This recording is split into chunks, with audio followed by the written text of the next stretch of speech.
Mr. Azmoon Ahmad, could you take your two cuts together? Chairman, sir, Finance Minister Heng Swee Keat's announcement on the $9.6 billion budget surplus out of fiscal year 2017 is definitely a pleasant surprise.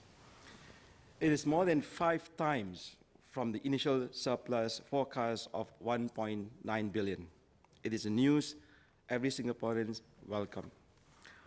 While there is no hard and fast rule on how a surplus are to be distributed or what and where it should be allocated to, I would like to mention that the proportion is highly skewed towards savings for the future. If my calculations are correct, about 72% of the total surplus are being saved, means a 5 billion plus 1.9 billion, over the 9.6 billion. Sir, I'm not against saving. I do support saving, but I thought this matter is worth mentioning. I think that the distribution is highly lopsided on the saving side. So what would be the right distribution? What model should we adopt when there are surpluses? How can we arrive at the distribution model which serves the interests of the now, the near future, and the future? Should we not derive a baseline where the distribution and allocation models are acceptable, just like our IRR? Sir, I would like to share my view and suggestion. This suggestion or view should not be the only one considered. It is also not necessarily the best. It can serve as an exercise to get the discussion going to arrive at a baseline for future use. Taking a corporate approach, it is quite normal that companies distribute dividends to its shareholders after having posted positive results.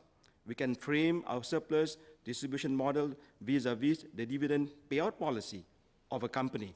It is quite normal that a company make a dividend payout to its shareholders amounting to about 15 to 20% of its net income. Similarly, I think we can adopt same approach in allocating the SG bonus to our fellow Singaporeans. Taking a conservative approach of 15% and still keeping a reasonable high savings of 65%, I suggest we adopt the 65 to 20 to 15 ratios for our savings, our subsidies, and also SG bonus allocation. I believe this will serve the future, near term, and now with the following amount of 6 billion, 2 billion, and 1.6 billion from the total surplus of 9.6 billion. If this baseline model is reasonable, could this become a precedent to future surpluses as long as it is financially prudent to do so? If yes, this will truly be in line with the government's long-time commitment for sharing the fruits of the nation's development with fellow Singaporeans. Sir, I would be happy to hear from the Finance Ministry on how they have arrived to their model, if it is available. Now, let me move to the next cut. Yeah? Sir, while we move up the ladder to become a gracious and caring society, we should not and must not be over-dependent on the government to fork out grants and subsidies. Instead, we need to build an ecosystem in which substantial part of giving to be generated from the society itself. We need to find a way and establish a system which is sustainable, where giving is become a pleasure and giving is highly motivated. A system of recognition and reward should be explored in trying to encourage more giving. A report in January 2017 made by SPD, formerly known as Society for the Physically Disabled, on the World Giving Index 2016, 140 countries across the globe were surveyed in 2015. In most countries surveyed, 1,000 questionnaires were completed by a representative sample of individuals living across the country. Respondents were asked if they had done the following in the past month. First, help a stranger or someone they didn't know who needed help. Second, donated money to charity. Third, volunteered their time to an organization. In terms of donating money, Singapore was the 19th generous country in 2016.